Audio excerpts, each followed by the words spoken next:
se habla de la decadencia del liderazgo. ¿Saben qué pasaba en la iglesia antiguamente? Y es algo de lo que siempre tenemos que cuidarnos hoy en día. Un líder que se entrona, no, este es mi lugar, de aquí no salgo y yo hago lo que quiero. En 1401 circuló un documento que decía: 3 vicios han conducido a los males de la iglesia. Número 1, el lujo. Viven esos líderes en tanto lujo que tienen banquetes, descanso, música, deportes, todo de manera desenfrenada. El segundo mal, la exhibición, casas ricas, castillos, ropas, sirvientes, caballos, eso tienen los líderes. Y en tercer lugar, la avaricia de sus corazones. Ellos buscan tesoros para pagar las otras demandas que tienen: vida rica, casas lujosas. La inmoralidad cada vez consumía más al pueblo. En un momento hubo gente por el siglo IV, siglo V, que decía: no queremos pecar, yo quiero servir a Dios. Y empezaron a apartarse, a vivir en los desiertos. En la ciudad hay muchos pecados, voy a vivir en el desierto entregándome a Dios. Pasaron los años y había más gente piadosa y empezaron a tener comunidades, y así surgieron los famosos monasterios, que eran lugares de reclusión para gente piadosa, que después esos monasterios se establecieron en pueblos lejanos, y luego los pueblos pedían impuestos, tenían que dar impuestos para sostener los monasterios, y los monasterios llegaron a ser en algún momento en algunos lugares como centros tipo así, centros de gobierno, no solo religiosos, sino también hasta social y político. Así que la vida en la Edad Media fue bien terrible. Si uno quería ser buen cristiano, estaba sometido al gobierno de la iglesia. En fin, una historia cuento rápido nomás. Hubo un tiempo en que la iglesia tuvo 2 papas, por ejemplo. Europa se dividió y habían tendencias radicales. Algunos países como Italia, el famoso Sacro Imperio Romano, que trató de ser una imitación del antiguo Imperio Romano, pero mejorado, digamos una versión plus, ¿no?, del Imperio Romano. Escandinavia, Hungría, Inglaterra apoyaron a un papa, Urbano IV, pero Francia, España, Escocia apoyaban a otro papa, a Clemente VII. Y la iglesia estaba dividiéndose por segunda vez. Entonces se reunieron todos los obispos del mundo y dijeron: esto no puede ser, hay que solucionar el problema. Nombremos otro papa. Y nombraron a un tercer papa. Por un momento en la historia hubieron 3 papas al mismo tiempo. Desconocieron a Urbano, desconocieron a Clemente y hubo un nuevo papa. Estas cosas se iban hostigando al pueblo. Hasta que hubieron 3 hombres. Estos 3 hombres, Juan Wycliffe, Juan Hus y Jerónimo Savonarola, trataron de reformar a la iglesia. Tenemos que cambiar como iglesia. No puede ser que sigamos con esto. No puede ser. La iglesia empezó a hacer prácticas que definitivamente no ayudaban a la comunión del hombre con Dios. Y ¿saben qué? Algo que es interesante, y nos centramos en este punto. Por el año de 1480-90, ese cisma que hubo de tener 3 papas al mismo tiempo, la iglesia se estaba dividiendo cada vez más. El pueblo estaba tan insatisfecho de la iglesia. Vino un papa y dijo: vamos a unificar a la iglesia y vamos a construir la famosa Basílica de San Pedro. Y empezó con un proyecto. Ese papa fue reemplazado con otro papa que se le llamó León X. Y León X pensó: yo tengo que tener una buena vida, pero para tener una vida necesito dinero. Y se gastó, dice la historia, todo el dinero del papado. Y ya no había más. ¿Ahora qué vamos a hacer? Y empezó a circular unos documentos que se le llamaron indulgencias. Vamos a acudir a este aspecto que ya la iglesia ha tenido antes, que la fe de los creyentes se traduzca en dinero económico que nosotros necesitamos. Y se empezó a vender certificados de salvación llamados indulgencias. Si tú tenías un familiar que había muerto, no puede ser tan malo para que vaya al infierno, y Dios tiene misericordia, pero tampoco es tan bueno para que vaya al cielo. Entonces tiene que irse al purgatorio, el lugar intermedio donde su alma se va a purificar, pero ahí puede estar años, miles de años. Pero si compras esta indulgencia, en realidad, si donas tu ofrenda o tu diezmo a la iglesia, te damos este certificado de salvación, y con este certificado tienes la garantía de que el alma de tu familiar se va a ir al cielo. Entonces habían muchos certificados, más o menos casi como lo que ustedes han recibido, algo así eran. Y así empezó entonces la historia de la venta de las indulgencias, que ayudaría a terminar de construir todo lo que tenía que ver con la Basílica de San Pedro, allí por el año de 1500. Y pensemos en algo. La historia nos cuenta todavía allí algunos detalles de hombres que dieron su vida para defender la fe cristiana, para hacer que la iglesia vuelva a los principios bíblicos, los cuales había dejado. Y a partir de allí entonces… Sola gratia, sola scriptura, sola fide, sola Christus, sola Deus gloria. Sola scriptura, sola gratia, sola fide, sola Christus, sola scriptura, sola gratia, sola fide, sola Christus, sola escritura. Basta, basta ya, basta, basta. Es tiempo de que el pueblo entienda, es tiempo que el pueblo pueda entender que solo hay una gracia, solo hay un Cristo. La Iglesia Católica está intentando vender sus indulgencias. ¿Para qué? Solo para algo, para llenarse sus bolsillos. Hablan de Cristo y ¿para qué? Solamente usan su nombre en vano. Pero ya no, ya me cansé de esto. Por eso voy a escribir estas 95 puntos, estos puntos que ayudarán a que esto se acabe. Fue entonces que el sacerdote Martín Lutero, él clavó sus 95 tesis. Estas son mis 95 tesis, mis 95 puntos que hablan sobre algo primordial, que habla sobre la gracia, la misericordia, la bondad, que habla que Cristo vino a pagar nuestros pecados, que habla que Cristo pagó todo, no tenemos que hacer nada. Solamente vivir una vida de arrepentimiento, vivir una vida que agrade a Cristo. Un sacerdote agustino, Martín Lutero, Sola alemán, gratia, sola escritura, sola fide, sola Christus, sola Deus gloria.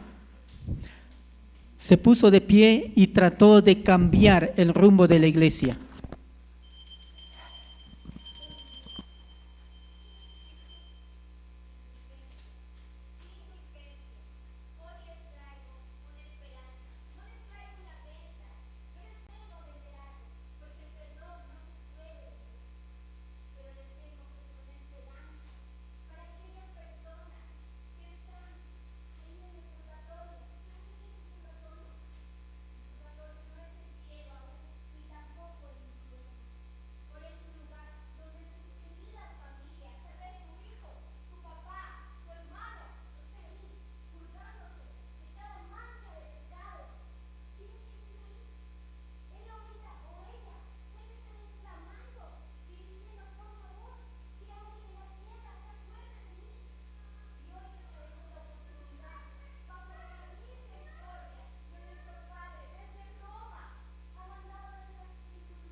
Espera, ¿qué haces? ¿Qué estás haciendo? ¿Qué estás vendiendo? ¿Vendiendo? Sí, ¿qué estás haciendo? Aquí no se vende nada, porque el perdón no se puede vender. Estas son indulgencias. Esto no sirve para nada. La salvación no se compra. La salvación ha llegado a nosotros por la gracia, por la misericordia, por la fe, por la fe. Acuérdense lo que dijo Cristo. Por la fe el justo vivirá.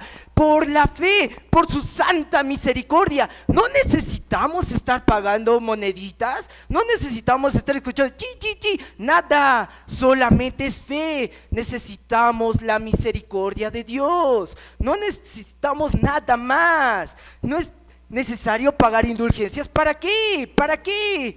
Por eso es necesario que todos entiendan y conozcan, que conozcan lo que dice el Señor, su palabra. Por eso todos tienen y necesitan la palabra de Dios en sus idiomas. Hereje, eres un hereje. El pueblo de Gutenberg tiene que entender esto, tiene que entender que es la misericordia de Dios. No necesitamos indulgencias. ¿Para qué? ¿Para qué? ¿Para llenar el bolsillo del Papa? ¿Para qué? No es necesario nada de esto, nada. Solamente necesitamos a Cristo, su misericordia, su bondad. Salvaje, les estás mintiendo al pueblo. Ellos no son capaces de entender las sagradas escrituras. No saben que lo que tú estás diciendo es verdad. Eres un mentiroso. No, Cerdo salvaje, hereje. Eso es, hereje. No se dejen engañar. No se dejen engañar. Solo el Padre, nuestra amada autoridad, suprema autoridad, es el único que está llamado a poder entenderlas. no es así. No es así, porque Cristo es el único mediador, es el único que puede estar entre Dios y nosotros. No necesitamos al Papa, no necesitamos a un sacerdote, no necesitamos de nadie, solamente necesitamos de Cristo. Por favor, entiendan que es necesario.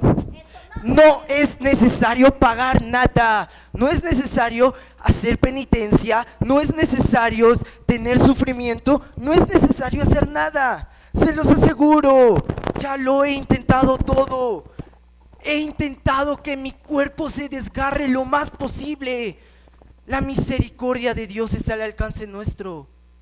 Pero Cristo lo único que quiere, lo único que desea, lo único que anhela es que nosotros, como hijos suyos, que lo aceptemos y que vivamos una vida de arrepentimiento.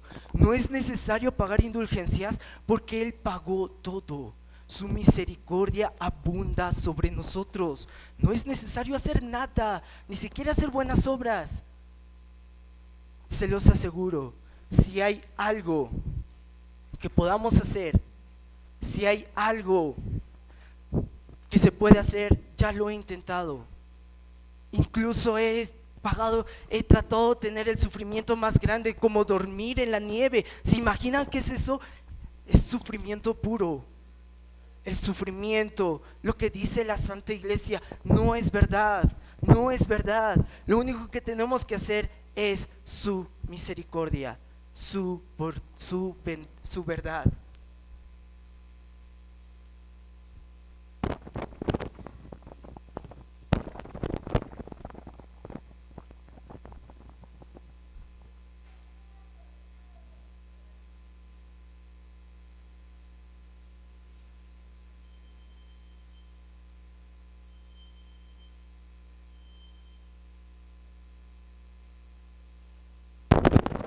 Por eso es importante entender que Cristo haga su verdad, haga su bondad.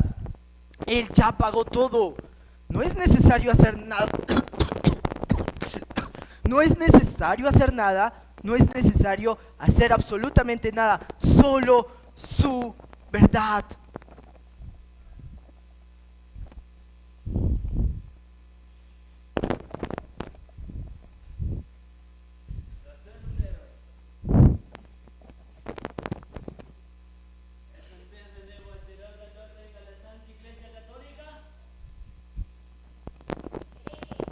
¿Cuáles son sus intenciones,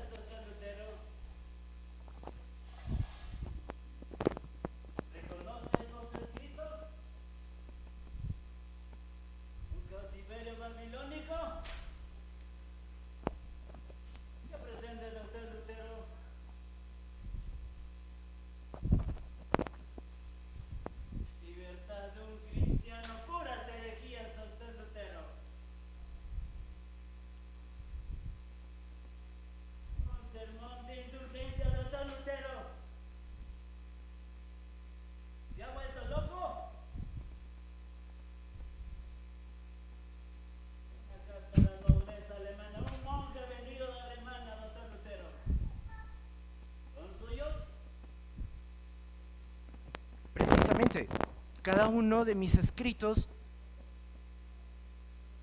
que son esos, hablan sobre 5 puntos importantes.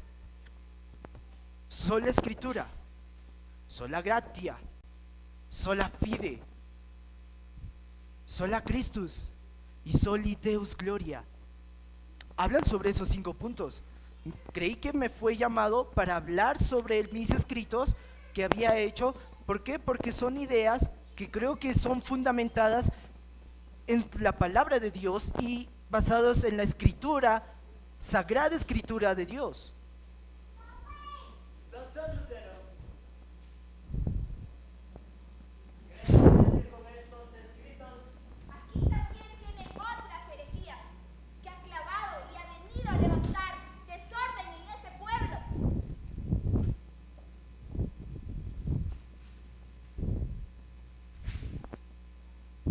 95 tesis herejías, doctor Lutero?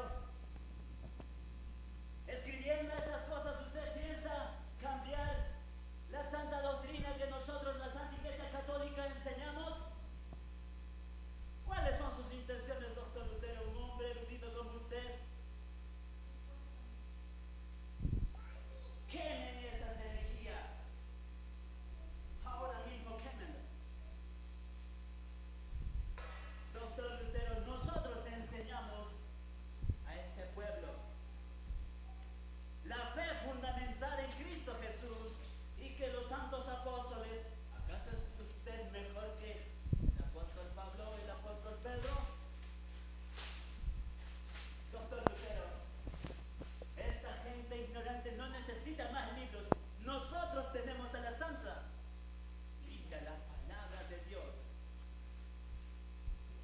Responda, doctor Lutero. ¿Se retracta de estos escritos?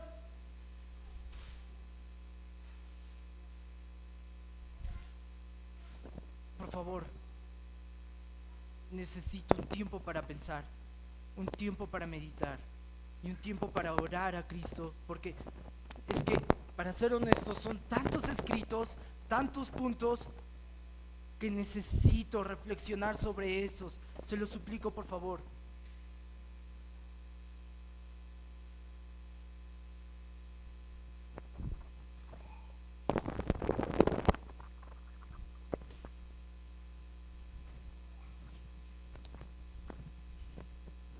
Doctor Lutero, tuvo tiempo para preparar su respuesta. Lutero, estudiante maestro de teología, viene aquí a corromper al pobre de Lutero. Responda, doctor Lutero. ¿Se retracta de estos escritos?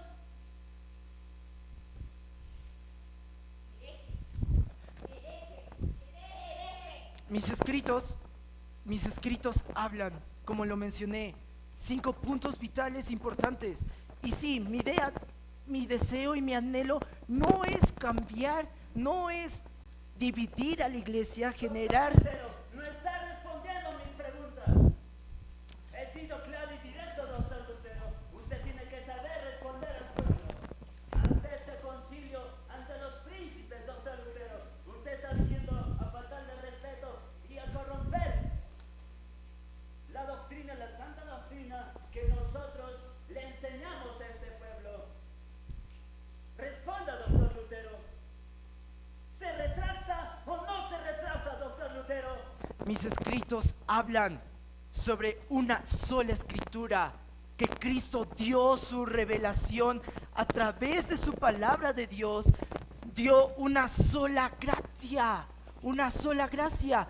No es necesario hacer nada porque Cristo vino, murió por nosotros y pagó nuestros pecados. Una sola gracia, una sola fide, que nosotros solo necesitamos creer en Cristo, creer en que Él vino, murió por nosotros para salvarnos. Una sola Christus, solo Cristo, solo Cristo, que es Él es el único mediador entre Él y nosotros. No hay necesidad ni del Papa, ni de un sacerdote, ni siquiera de la iglesia. Soporto, doctor Lutero. Y una sola. Mi pregunta, ¿se retracta o no se retracta, doctor Lutero? Si decir la verdad es una herejía, prefiero ser un hereje antes de mentir a esta santa iglesia. Prefiero ser un hereje antes de mentir y hacer lo que Dios dice que no hagamos. Prefiero ser un hereje antes de hacer todo como ustedes, que solamente vienen a hacer lo que ustedes quieren para cobrar dinero y hacer su santo templo. Pero no me retracto de ninguno de mis escritos, porque son palabra de Dios. Son escritos que hablan sobre la bondad y la misericordia de Dios. Otra de las cosas es, por eso considero que todos necesitan y merecen las Sagradas Escrituras, para que ellos mismos puedan leer, palpar la bondad y la misericordia de Dios. Así que no me retractaré, al menos que me traigan fundamentos básicos bíblicos que contradigan lo que yo estoy diciendo. Así que no me retracto, no lo haré y jamás lo haré. Y que Dios me ayude. Amén.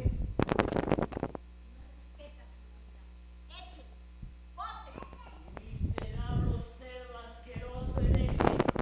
A partir del día de hoy, usted queda expulsado del concilio y la Santa Iglesia Católica. Vámonos, no soporto estar en la presencia de este cerdo hereje. Pues no importa, porque lo único que importa, ni siquiera me interesa. Incluso su bura papal aquí la tiene. ¿Y sabe qué?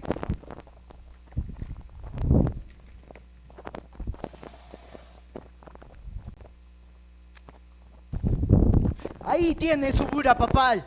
Lo único que necesito es de Cristo. Cristo vino a morir. Cristo me salvó de mis pecados. Y el único camino a la verdad es Cristo. La palabra de Dios ahora es accesible. Todos lo tenemos, está en nuestro idioma. Tenemos la bendición. Palpémosla. Tenemos la gracia y la misericordia de Dios. No necesitamos hacer nada. No necesitamos hacer nada de nada. Solo aceptarlo a Él como nuestro Señor y Salvador.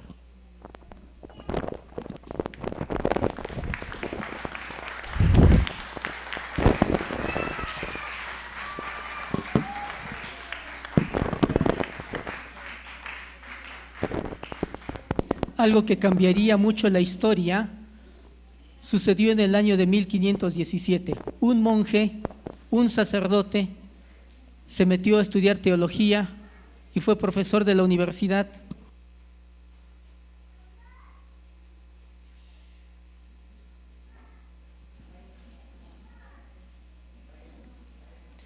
Y lo que sucedió fue un sacerdote católico de la orden de los agustinos llamado Martín Lutero. Esta persona decidió enfrentarse a la institución más grande del mundo, la iglesia, con todo su poderío, con toda su riqueza, con todo lo que tenía.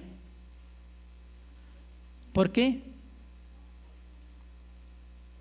Él estudió en la Universidad de Wittenberg, en una zona de Alemania, un pueblo no muy grande, y allí empezó a estudiar los salmos y tomó un pasaje al cual quiero referirme ahora, el de Romanos capítulo 1 versículo 17, acompáñenme. Y estudiando este tema para sus estudiantes, él antes había estudiado derecho y era muy estricto consigo mismo. Cuando estaba en el monasterio, que duró allí como unos 10 años por lo menos, él siempre pensó: Dios es justo y yo quiero alcanzar esa justicia, que Dios me mire con agrado y que Dios me perdone por mis pecados. Y siempre él se encontraba que le faltaba llegar a la justicia de Dios. Un día sus superiores le preguntaron: hermano Martín, ¿amas a Dios? Y él contestó: ¿cómo voy a amar a Dios? Lo odio, odio a Dios. Porque cada vez que yo trato de limpiar mi vida con las penitencias, con los sacrificios que se hacen, termino de ir al confesionario y estoy allí. Dicen que él podía pasar hasta 6 horas fácilmente confesando sus pecados. Ahora imagínense, él vive en un monasterio. Lo único que hacen es tener sus oraciones y rezos 7 veces al día.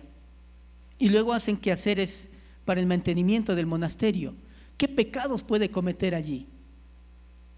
La gente empezó a considerar, ¿saben por qué pasa hasta horas, 3, 4, 5, 6 horas confesándose?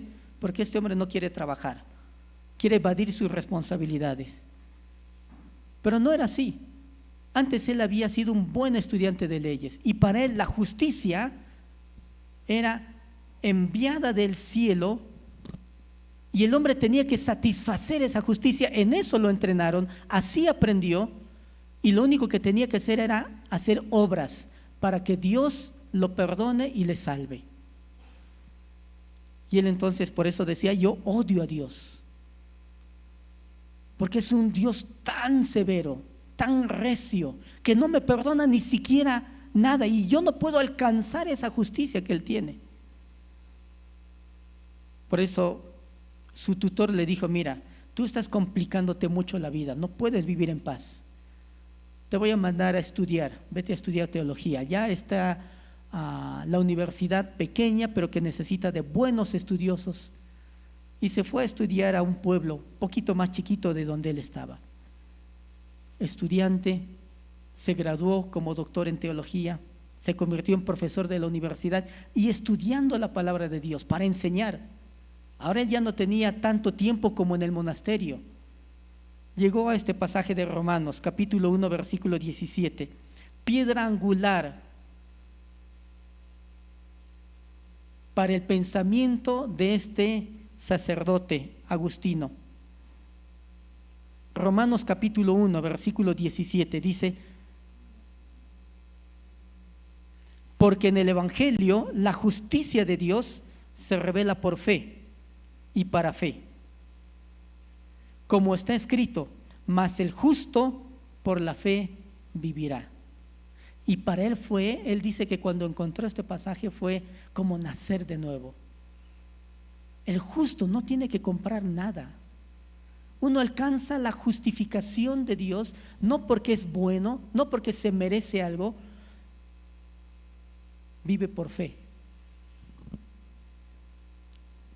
Empezó entonces a mostrar esta verdad a sus estudiantes. Ya no era uno, ya no eran dos, ya era un grupo, ya eran sus colegas de la universidad. Ya empezó a hablar más fuerte. A esta pequeña universidad que no la conocían, ahora la empiezan a conocer porque hay alguien que está haciendo una revuelta. Para ese entonces, el Papa León X está divulgando las indulgencias. La iglesia fue capaz en la Edad Media de vender terrenos. Si quieres ser salvo y vas a llegar al cielo, ¿dónde vas a estar en el cielo? Allá necesitas un lugar. Compra terrenos en el cielo, lo pagas aquí y cuando estés en el cielo, allí vas a tener donde habitar. Eran ideas como estas. La iglesia tuvo muchas virtudes a través del tiempo. Una de ellas, guardar la palabra de Dios de manera inalterada. Pero esta palabra de Dios no podía ser divulgada para el pueblo. Solamente los clérigos, los líderes, ellos podían tener acceso a la Biblia. El pueblo nunca podía leer la Biblia, era una herejía. Hablamos de algunos hombres, Juan Hus, de Wycliffe, gente que murió martirizada porque trataron de traducir la Biblia para que el pueblo tenga la Biblia. Pero la iglesia decía: la Biblia es tan sagrada, tan difícil de entender que hasta nosotros, los líderes, no podemos entenderla completamente, peor va a ser el pueblo. Y si les damos las escrituras al pueblo, ellos se van a desviar. No podemos permitir eso. Así que la palabra de Dios no se divulgue a la gente. algunos dieron su vida para que se traduzca al inglés, y Lutero se plantó una meta: voy a traducir la Biblia para mis paisanos los alemanes, porque solamente se tenía la Biblia en latín. Entonces empezaron a tildarlo de hereje, y lo que hemos visto aquí solamente son como pedacitos chiquitos mezclados de un poquito de la historia. Pero lo que pasó es que gente tuvo que morir para que usted y yo tengamos la Biblia. Y hoy tenemos la Biblia a todo color, hoy tenemos la Biblia a todo tamaño. Versiones para varones, para mujeres, para niños. La Biblia en letra dorada, letra roja, con filo, no sé, tapa dura y todo. Pero la estrategia de Satanás sigue siendo la misma: que la Biblia no esté al alcance del corazón del ser humano. Antes se trató de quitar ya la Biblia cuando el Imperio Romano perseguía a la iglesia. Después se prohibió, y cualquiera que tenía una Biblia era quemado como hereje. Estamos hablando de la Edad Media, y gente que traducía la Biblia fue quemada, como Juan Hus. Y viene este hombre, que no fue el primero, antes ya habían otros, y él empieza a enseñar: por fe y para fe se revela la justicia de Dios, mas el justo por la fe vivirá. ¿Tú por qué vives? ¿Por obras? ¿Porque haces caridad? ¿Porque haces ayuda? Tu salvación no depende de cuán bueno eres, depende si has puesto tu confianza en Jesucristo. Y podemos considerar un pasaje adicional, el de Efesios capítulo 2, versículo 8 y 9. Y esto es abismalmente contradictorio a lo que a veces pensamos y lo que sucedió a lo largo de la historia. Efesios capítulo 2, versículos 8 y 9 nos dicen así: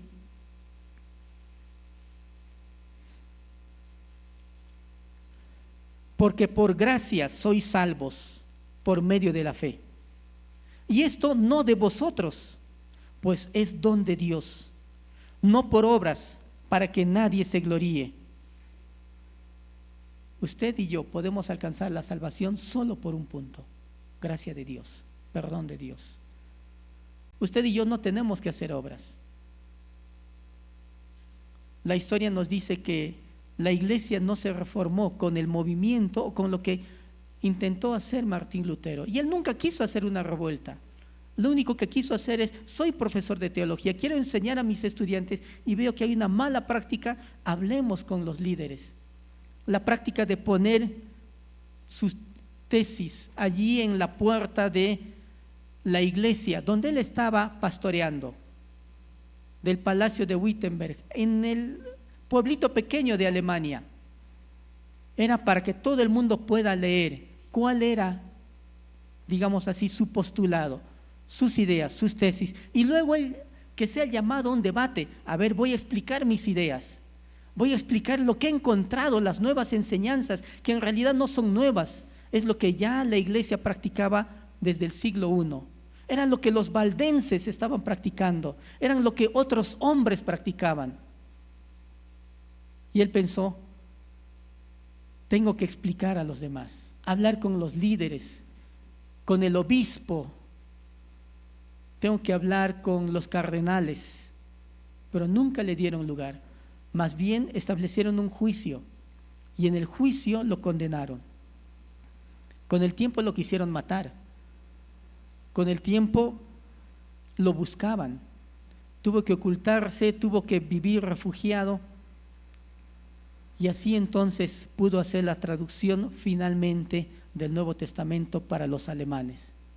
Esta primera traducción fue elemento pilar para las siguientes traducciones. Saben que nosotros tenemos la traducción al español, y se tomó mucho como punto de partida la traducción que hizo Lutero desde los idiomas originales al alemán.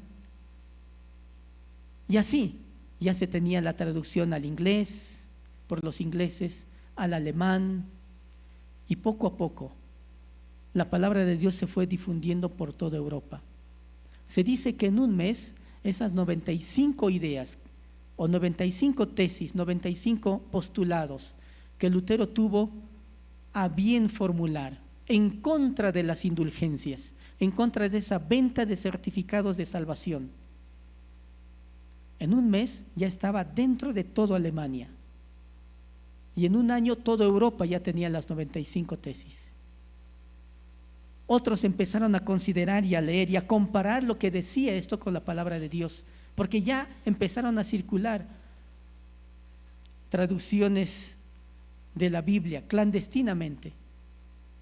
No le quedó otra cosa a la iglesia que levantar un movimiento que se llamó la Contrarreforma. La Contrarreforma no fue otra cosa que, en primer lugar, defenderse frente a todo lo que había levantado Lutero como primer elemento original, y después tratar de reformarse. Quitaron las indulgencias, afirmaron algunos otros libros como parte de la Biblia en un famoso concilio de Trento. Se agregaron libros a la Biblia, esos famosos libros apócrifos, Tobías, Judith. Oficialmente recién empiezan a estar a partir del siglo XVII, siglo XVI, cuando se reconoce, recién a partir de allí. Antes no se tenían esos libros oficialmente. Así que cambió mucho la historia, cambió muchísimo. Mientras Miguel Ángel, Rafael estaban con toda la arquitectura del Renacimiento construyendo y ayudando con las pinturas y la arquitectura de la Basílica de San Pedro, Alemania se estaba independizando de Roma. Paralelamente también Inglaterra se independizaba de Roma. Luego Holanda, los Países Bajos, y poco a poco se volvieron con el tiempo protestantes. Y se ha acusado al movimiento y a la corriente protestante de que es una rama que desciende de la Iglesia Católica. Y en efecto es así. Nos desprendimos organizacionalmente, pero no escrituralmente. La Iglesia se perdió a partir del año 300, 314, 350. Por el 600 fue peor. Con las cruzadas se hizo matanza en nombre de Dios. Y alguien tenía que volver a los principios bíblicos. Y aunque la iglesia entera estaba sumida y los pobres cada vez eran más pobres, en un momento uno de los papas dijo: el tesoro de la iglesia son los pobres del mundo. Lutero eso consideró y pensó: claro, porque es a ellos a los que se saca más dinero para vivir en lujo, en pomposidad. Tuvo que ser un cura, un sacerdote, alguien que salió y conocedor de la teología de ese entonces, católico romana, Agustino, de la orden de los más austeros, más todavía que los franciscanos, para intentar cambiar. Y él ofrendó su vida. Y posteriormente vinieron otros sacerdotes, monasterios se deshacieron, se desinstalaron muchas iglesias. Y aunque la historia nos dice que después hubo toda una revuelta en Europa, no solamente ideológica, religiosa, sino política y social, nunca más el mundo fue igual, nunca más. A partir de un 31 de octubre de 1517. Con el tiempo surgieron varias organizaciones de digamos así, de la iglesia tradicional.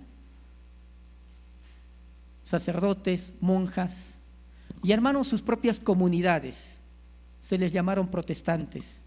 Surgieron los presbiterianos, anabautistas, bautistas. Estos fueron emigrando, cada vez eran más perseguidos.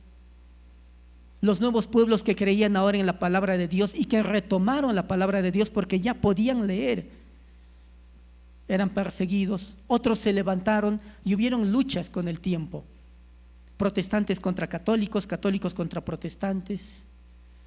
Nunca fue la idea levantar una guerra, y en algunos países se levantaron guerras incluso. Pero después de todo esto, ¿qué nos deja aquel suceso llamado la Reforma? No solamente deja un elemento de contrarreforma, que la iglesia trató de hacer su renovación en su teología, y hasta el día de hoy. ¿Saben ustedes que hay 7 sacramentos que la iglesia enseñó por siglos? Y a partir de estos reformadores se consideró solo son bíblicos 2 sacramentos. Si ustedes revisan la Biblia, el matrimonio, la extremaunción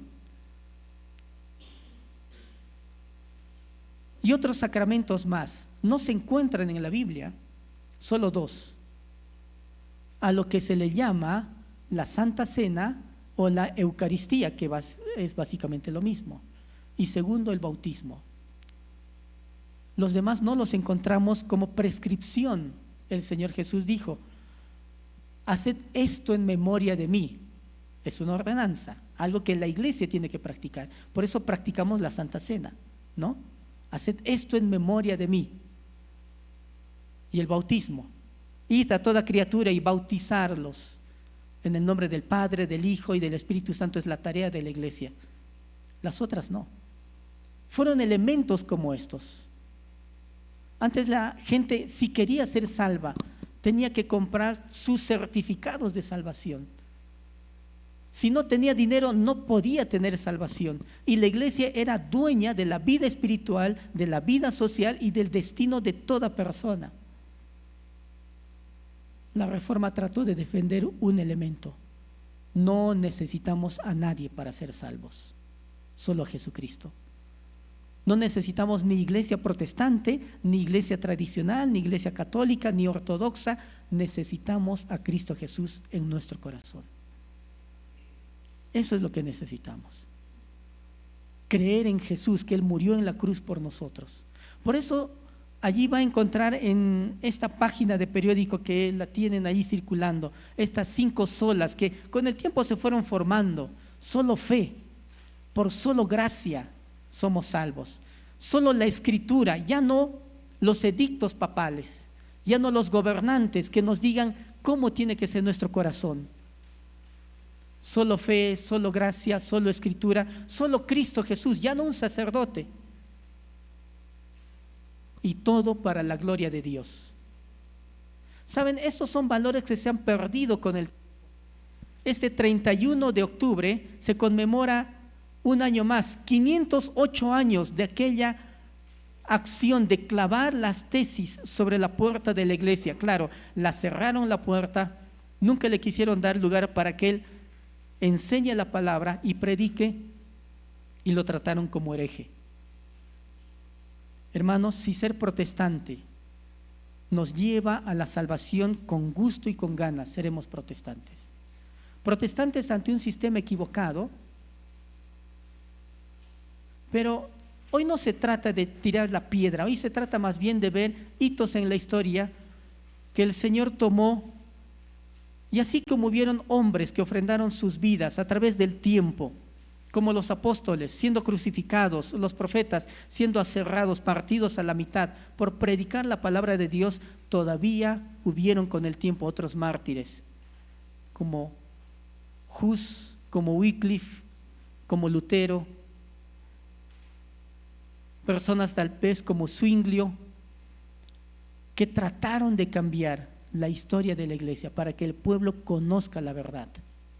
Porque lo peor que se puede hacer es ocultar la verdad a la gente. Y cuando la gente tiene la verdad, que decida qué quiere hacer. No se trata de decidir entre una iglesia u otra, se trata de decidir sobre tu vida. ¿Quieres tener paz, reconciliación con Dios y una vida en la que Jesús dijo, vida en abundancia? ¿Eso es lo que quieres? ¿O solo quieres ser parte de la religiosidad? Y a veces corremos el mismo riesgo. Siendo de una iglesia cristiana evangélica, solo nos acostumbramos a los ritos, a las costumbres de venir cada domingo a tal hora y hacer esto, y no hay comunión con Dios, no hay fluidez en comunicación con Él. Ese es un peligro. No hay diferencia a veces entre alguien que practica una religión protestante, evangélica puede ser, y alguien que sigue con lo tradicional, sea ortodoxo, sea musulmán, sea católico, sea bautista, anabautista, lo que fuere. Hemos tratado de mostrar un punto en la historia. ¿Para qué? Para motivarlos a ustedes. Mientras el mundo necia y tontamente va a estar pensando en algo oscuro, y yo diría satánico, este 31 de octubre, creo que el mundo cristiano puede pensar en algo. ¿Por qué no considerar lo que Dios ha hecho por nosotros? No somos devotos de hacer una fiesta para la luz, somos devotos de hacer más bien nuestra vida que sea pegada a la palabra de Dios. Hermanos, ¿qué nos deja todo este evento? Que tú y yo podemos ser salvos por gracia. No es algo que se inventó en el siglo XVI, es algo a lo que se volvió en el siglo XVI. Tu salvación está asegurada delante de Dios. Tú puedes hablar con Dios. Yo no necesito entrar a alguien para confesar mis pecados y oír: tu pecado es perdonado. Eso lo hace Dios, es el único que tiene la capacidad de perdonar, porque tiene la capacidad de salvar y tiene el poder para condenar. Nadie más. Sin embargo, nos necesitamos mutuamente como seres humanos para mantener fraternidad, comunión, estar como cuerpo de Cristo en el Señor. ¿Y cuántas personas necesitan todavía de Dios, de la gracia de Dios, y entender que solo pueden llegar a la presencia de Dios, tener paz con Dios a través de un arrepentimiento genuino, a través de poner su fe en Jesucristo? Eso es lo que usted y yo necesitamos. Entonces solamente recordamos lo que gente muy valiente ofrendó y dio su vida para que la verdad nos llegue hasta nuestros días, y para que esta verdad nos haga libres, y para que esta verdad pueda ser transmitida a todos, que Jesús es Dios, es el Salvador del mundo, y no hay intermediarios entre Dios y el hombre. Él dijo: yo soy el camino, la verdad y la vida. Nadie viene al Padre si no es por mí. Soy el único mediador. No hay más mediador. O usted tiene a Jesucristo en su vida y vive en paz, en comunión y en relación con Él, o si no, todo estará perdido, completamente todo. En esta vida estaremos solamente por un tiempo de paso, pero un día nos encontraremos con el Creador, y ya no será tiempo para tener lecciones de historia, será un tiempo para que ajustemos nuestra vida a cuentas con Dios, que mejor que la hagamos ahora, porque cuando sea tarde no habrá más que hacer. Tarde o temprano usted y yo vamos a ajustar cuentas con Dios. Si lo hacemos en esta vida, entregando nuestra vida a Cristo Jesús, tenemos paz y reconciliación con Él. Pero si lo hacemos después de esta vida, igual ajustaremos cuentas con Dios, pero solo será para condenación. Pongámonos de pie, por favor. Creo que podemos agradecer al Señor que ha hecho una salvación tan grande, tan buena, que no depende si tenemos o no dinero, no depende si es que hacemos buenas obras para ser salvo y aceptado delante de Él. No importa lo que haya pasado en tu vida, fuiste bueno, fuiste malo, te equivocaste, cometiste errores, por no decir pecados. La Biblia nos dice: Él es fiel y justo para limpiarnos de toda maldad, de todo pecado. Esta herencia nos deja todavía este episodio de la Reforma. ¿Cómo no vamos a ser conscientes de lo que Dios ha hecho a través de la historia? ¿Cómo no vamos a ser conscientes? Hoy tu familia puede ir y almorzar tranquila, porque su salvación depende de Cristo Jesús, ni siquiera de una iglesia como esta, ni siquiera. Solo de Dios y de la comunión que tú tengas con Dios. Oremos juntos. Señor, te damos gracias por la ocasión que tenemos hoy de pensar que la comunión que se tiene contigo no depende de nadie, no depende de líderes, no depende de acciones buenas, ni siquiera depende de acciones malas, solo depende de tu sangre vertida en la cruz. Y tú dices a todo aquel que cree en ti le has dado la potestad de ser hijo de Dios. Señor, gracias porque estamos en ese camino. Pero Dios, a veces nos olvidamos que no son nuestras buenas obras las que nos llevan a ser aceptados delante de ti. Tú no nos aceptas porque somos buenos. No nos aceptas porque somos menos malos que los demás. No, nos aceptas por pura gracia, por pura misericordia. Ha sido tu amor derramado, Señor, sin que nos cueste nada allí en la cruz. Pero a ti sí te ha costado y tú has pagado el precio por nosotros. Gracias, Dios, por eso. Gracias porque en casa tenemos una Biblia, la cual podemos leer, y a veces solo la dejamos empolvar, pero podemos aprender de ella, descubrir del tesoro que tú tienes. Y si tú cambiaste al mundo a través de hombres como estos, como Lutero, como Wycliffe, como Hus, como Calvino, como Arminio, como Zwinglio y tantos otros, como Pedro, Pablo, como Isaías, Jeremías, como Moisés. Tú puedes todavía cambiar nuestra casa, nuestra familia, a través de nuestras vidas. Todavía, Señor, queremos volver a tus principios. Y aunque tal vez la tendencia puede ser que vaya por un lado de la sociedad, nosotros serviremos al Señor. Nosotros alabaremos al Señor. Te damos gracias, Señor, que podamos considerar esa historia tan rica en buenos ejemplos y malos también. Gracias por sacarnos de la oscuridad, de las tinieblas, de nuestro propio pecado, de nuestra propia maldad.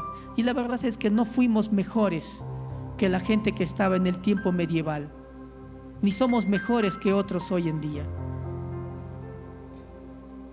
Solo somos enfermos que nos damos cuenta que necesitamos del médico que sana el corazón. Te damos gracias en el nombre de Cristo Jesús. Amén. Amén.